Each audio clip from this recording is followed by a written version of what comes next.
Hey, what's up guys? Telly Tay checking in with another weekly edition of the Lowdown. Hope you guys have been out there getting some turns. I finally got my first day skiing in this past week. Super good to get the legs back out there, stretch them out a little bit, remember how to ski again.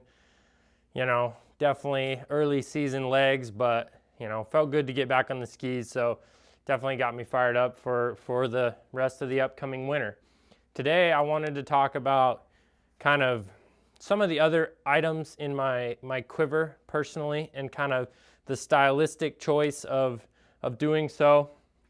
So first pair of skis is my pair of Freeheel Life 801s. This was a ski we made a couple years ago. This is a Wasatch inspired powder ski. These are 114 underfoot. A little bit of early tip rise, camber underfoot. I've got the Outlaw X. I've got stiff springs in them.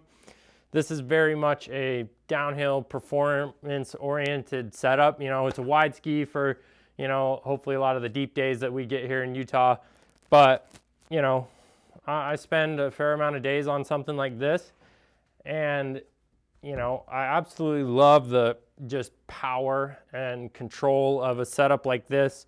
You know, I've got the NTNs on a 105 underfoot and a 95 underfoot Freeheel Life ski. So, you know, I've got some options depending on the snow conditions on my everyday NTN setup. These are going to be paired most all the time with my TX comps, which are a little bit different than stock. I've got the Booster brand strap up here, which just kind of allows me to really cinch that cuff of the boot down, and it's got this elastic band here, pretty stiff elastic, but still allows me to feel a little bit of flex in the boot. And then I've also got the power blocks from the original TX comps. This removes the walk mode function. This makes this boot purely a downhill focused boot. You know, just it allows that cuff to just have a little bit more rigidity, and kind of that instant that I'm trying to pressure that cuff of the boot and flex that, I get that immediate response. So it's like this pair of boots, you know, super power oriented, pairs well with my bigger skis. But on the polar opposite end of that, I've got a pair of boots that I ski a lot that are probably older than I am. This is a pair of Solo Extremes. So these are lace up leather boot, 75 millimeter 3 pins, obviously. Very, very different compared to this boot right here. But why is that an important quiver play for me? Part of the reason is when I started working here 6 years ago, Josh, our owner, started on leather boots, like a lot of the Telemark skiers that have been doing it for a long time, because, you know, this was like the boot, you know, in the 80s.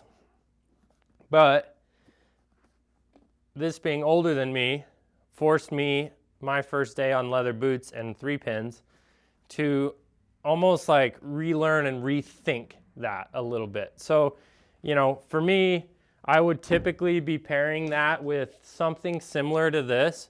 This is a pair of Carhu XCDs 203s with a Rotofella 3-pin on them. This is a pair of skis that's kind of rotating through our museum quiver that hangs above us here in the Freeheel Life shop, and you know, we'll bust these out for some retro days here. But you know, this combination is very different. You know, there's about a 30-year or more gap in technology, and you know, as a Telemark skier, I find it very interesting to be able to compare a setup like this to a setup like this, right? It's like, this is a very different looking ski, but it allows me to really still enjoy Telemark turns on that. You know, when I'm on a setup with leather boots and 3 pins, it really forces me to like slow down a little bit and focus on kind of the minute details of like balance and edge control and my center of gravity. And it's a very unforgiving setup in the sense of like, if I want to link a couple turns together on a setup like this, like I have to be in a good Telemark position, I have to be balanced, and I have to be like just fully focused. You know, the plastic boots and modern bindings, I absolutely love, and I'm gonna spend more days on that stuff throughout the year. But it's like when I'm on this in an NTN setup, there's a lot of like forgiveness that comes from the modern boot and binding. Like, you know, if I get into a telemark position, the boot and binding are taking a lot of that energy to kind of allow me to drive that ski. Whereas when I'm on the leather boot and a 3-pin, whatever amount of energy I can put into a ski is coming from my muscles. So, you know, I really like that aspect of having like kind of polar opposites in my Telemark Quiver. You know, I'll typically bust out the leather boots and 3-pins on, you know, if we don't get snow for a couple days or something, and you know, if it's just a casual kind of cruiser day, like I really think of that as kind of like a training setup for me.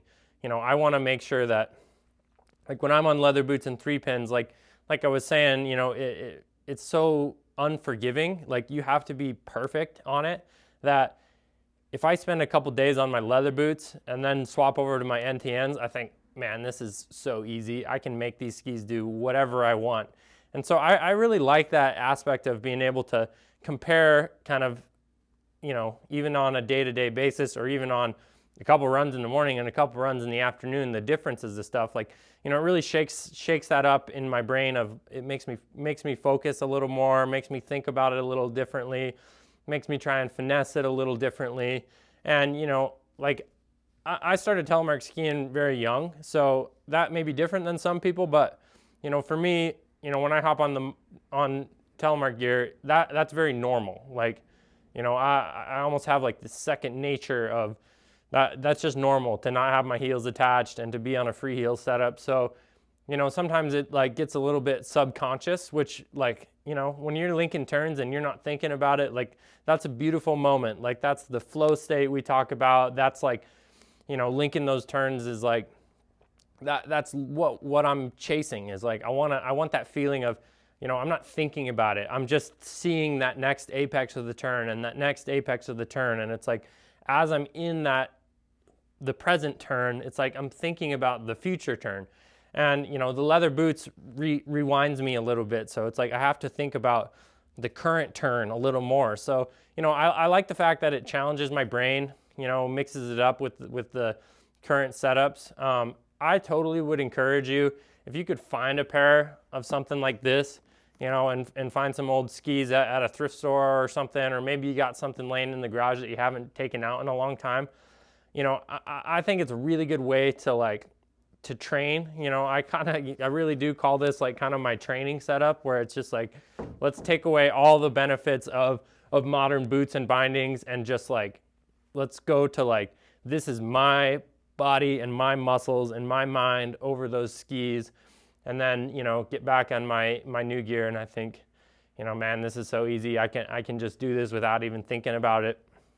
So, you know, if that's something that's intriguing to you, of like, if you want to make something that's already fairly difficult even harder, like, you know, gotta cruise around on eBay, you know, or something like that. Every once in a while we get some used gear that comes in for leather boots in our consignment shop.